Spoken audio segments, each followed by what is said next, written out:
it actually just kind of popped up on my feed, and whether it's exactly correct or not, I'm trying to find it, and I can't find the exact one that I saw. But it was talking about uh, NCAA commitments. And so there's been a whole lot of, we've talked about it a little bit already, the eligibility rule change, how the CHL players can now go to college. And you and I had a nice conversation yesterday talking about, deciding, does it make sense to go play college, or does it make sense to try to jump into pro, let's say, after you're done in the CHL? So does it make more sense to try to go and get an American League deal and maybe have to play through the coast, or does it now make more sense to actually go to school, and what are the arguments for each? And we kind of had a interesting conversation about that. So I found the graphic. Dude, ChatGPT, man, is crazy. It's crazy. I use it for everything. It's wild. It so easily finds information. It just, Do you have to sign up to get the app, or just you can just if you just go to the is it a website? Yeah, it's literally chatgpt.com. Oh. And it's like a search engine, like Google. Oh, like really? You just type into it. Yeah, Okay. you don't have. I got it and pay for premium because I use it for. It's like my number one brainstorming partner. Well, I have like full conversations with it about stuff. I was having a conversation with Charlie's Billet dad about it, and he goes like, "Ask it anything." And he said, "The more detailed information you give it, the more it gives you back. Like it's incredible." Anyways, right? Chat this. So anyways, I can't find the exact one. This one still isn't correct what I was looking at, but it was saying that the CHL in this past season has taken 40%, almost 40% of the NCAA commitments, Division I, for next year. So I brought this up to you the other day because we were talking about how last year the amount from the NCAA coming from the CHL was 0%, and not even 1 year, because it wasn't until, I think the change was in November, wasn't it? October. It was October, November. It wasn't even the full year. Might have been, I would say latest was November. Yeah. So for this season, I saw one report that I think said it was early November. Yeah, I saw one report that said it was a 40% swing to the CHL leagues now between the Dub, the Q, and the OHL. So from last year, when it was maybe the USHL or the BCHL or the NAL or whatever, now those are now knocked down to second, third, fourth place, and just like that, it just changed everything. So we were talking a little bit about kind of the math around that and how you're making decisions as a player. So for you, being a not college guy, not that you're against college, just like depending on the player and the circumstance, whatever, you went more down the junior path that aligns more with you, where I fall more on the college side, or like I prefer that avenue generally. What are your thoughts about that just as a statistic first, and what do you think that means in terms of like how players make decisions now? Well, as far as the statistic goes, yeah, obviously, because you got a bunch of people now that would like most of those. There's a high percentage of players playing in the CHL that had to make a choice, and their high percentage of them would have been college players if they didn't play CHL. Like that's just whatever. That is what it is. They're the best of that age group, with the exception of some guys that used to hold out to go to college. So now that they have that ability to sign to commit to a college, then yeah, that's going to be your first pick for sure. It's a great league, man. The CHL is unbelievable hockey. So so then now the guys that were holding out can go to the CHL, and they're going to get that number will get higher, right? Obviously, because there's more people that don't have to make that decision anymore to get into juniors. So it's a great thing. So yeah, so that's not a shocker.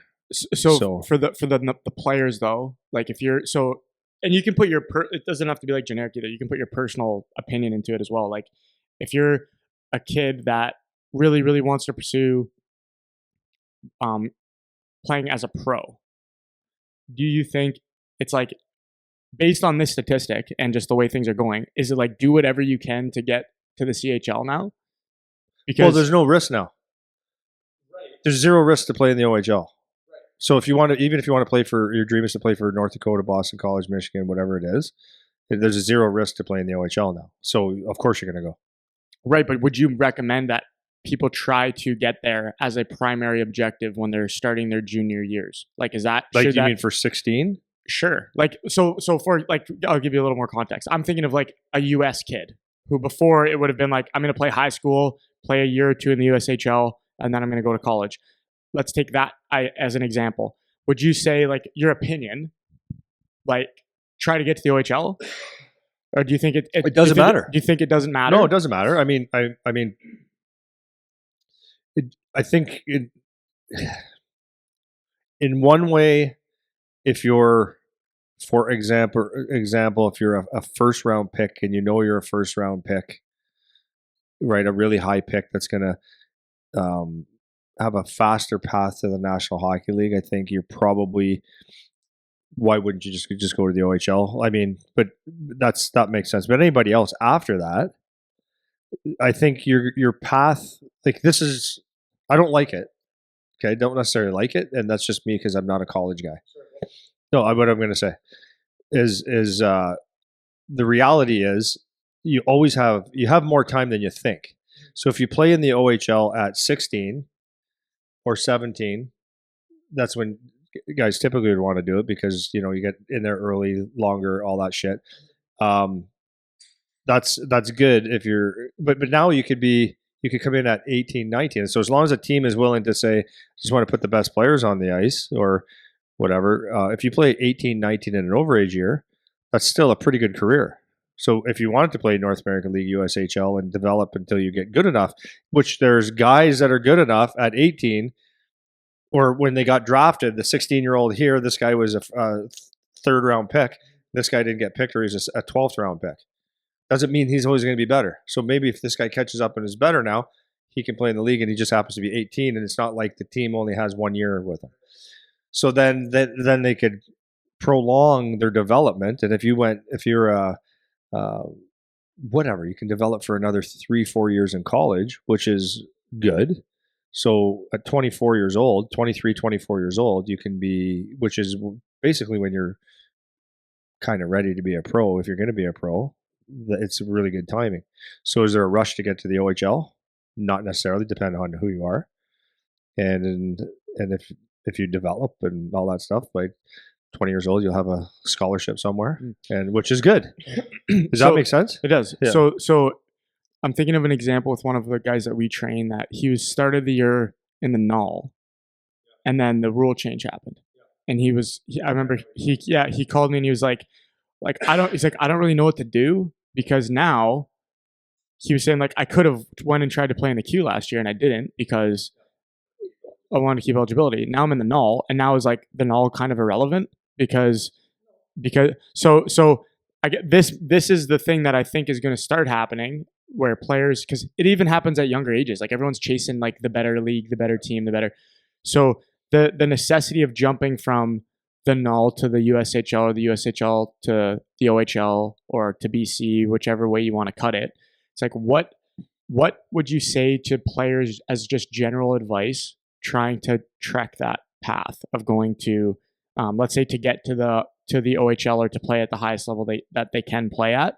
It's like, how soon, how fast, how important is it to try to get to that highest level league to be seen, in your opinion? The thing is like, it's kind of a moot point. Moot, I guess.